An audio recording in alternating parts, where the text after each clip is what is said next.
How's it going, everybody? So, what are we looking at here? The guy in the background, that's my friend Ian, who is diving a JJ rebreather, which is really cool. And the guy in the foreground is, I believe, a Blackfin Snake Eel. And these snake eels are very unusual fishes for a number of reasons. And let me elaborate on that. Most fish swim. That's what you think about when you think about a fish. They swim. Not so the snake eels. So this guy, and again I'm talking about the snake eel, not about Ian. These guys, they are stuck in the sand with the majority of their bodies. Only the head is looking out. The sense organs are looking out. So you can see these very unusual nostrils. I'll get back to these in a few more minutes. And obviously the eyes are looking out. The opening and closing the mouth, this is in order to pump water over the gills. Now, a number of other eels act in a rather similar way, in that they are stuck either in the sand or, like this moor eel, in a crevice in a little home cave. They're looking around, they're smelling around, and they're opening and closing their mouths to pump fresh oxygen-rich water over their gills. A lot of other fish get this done by swimming. Again, obviously these don't swim, so they have to open and close their mouths. A rather extreme example, and probably among the most unusual fish I've ever seen, and this is a time-lapse recording here, are these garden eels, where I live and dive in Dauin on Negros Island in the Philippines. These are actually quite common. So what these are completely sessile vertebrates. So once they settle as a larva and then they develop into an adult fish, they never leave these sand burrows, these sand holes, where you can see them now. So the only thing which they would do is they're picking plankton out of the water column, and this is what they're doing now. And if there's a threat, which could be a predatory fish or a perceived threat, and in this case that was me, a diver, they would retract into the sand, and then they're safe.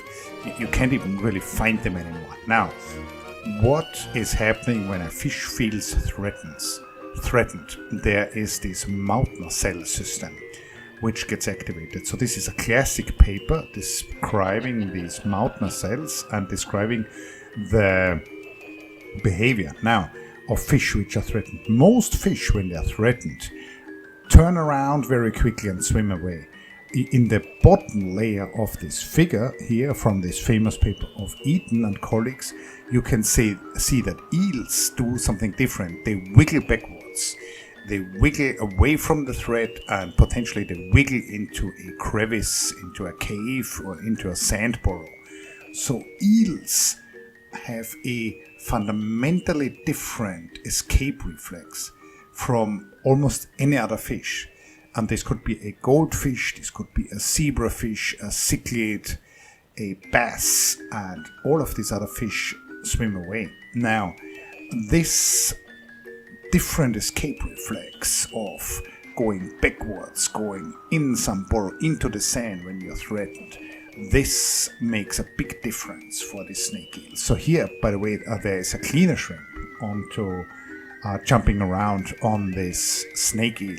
And the cleaner shrimp is removing parasites. Also highly interesting mutualistic symbiosis. But to come back to the snake eel behavior, there is this primacy of behavior in evolution. The fact that they decided that the proper reaction to a threat is to go in the sand, in a crevice, in a cave, to go backwards instead of turning around and swimming. This gave them this unique evolutionary trajectory to become these non-swimming fish, to become these fish which are essentially permanently buried in the sand. This is a crocodile snake eel.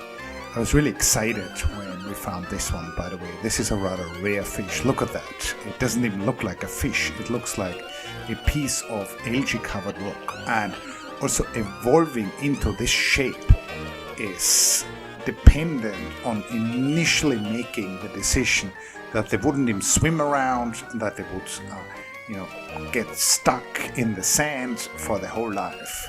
Imagine the same fish swimming around in the open water.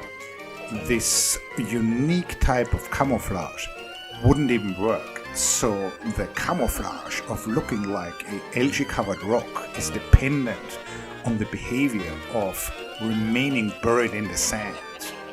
So this kind of primacy of behavior in evolution, I think, is demonstrated in a really excellent way with these, again, very unusual fish based on their behavior.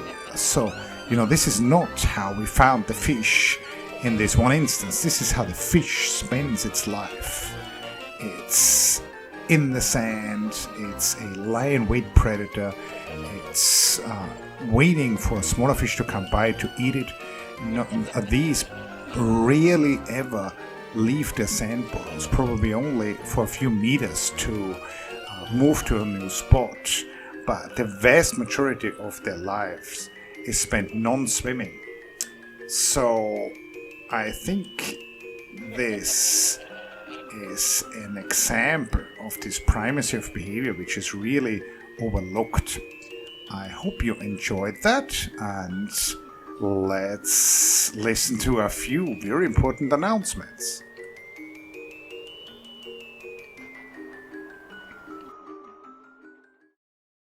Okay, I have a couple of very exciting announcements, so you should listen to this. First of all, my new book, it's called The Lives of Gobies, has been out now for a few weeks. If you like my underwater videos, you'll probably like my underwater photography, and there's a lot of that in this book, and a lot of, I think, really interesting information about these fascinating small fishes. So you can order it at the Asia Geographic webpage, the link is below. Now, we are also, and we being my friend and colleague James Reimer and me, we are planning a new book, and it's called Oceans of the Future.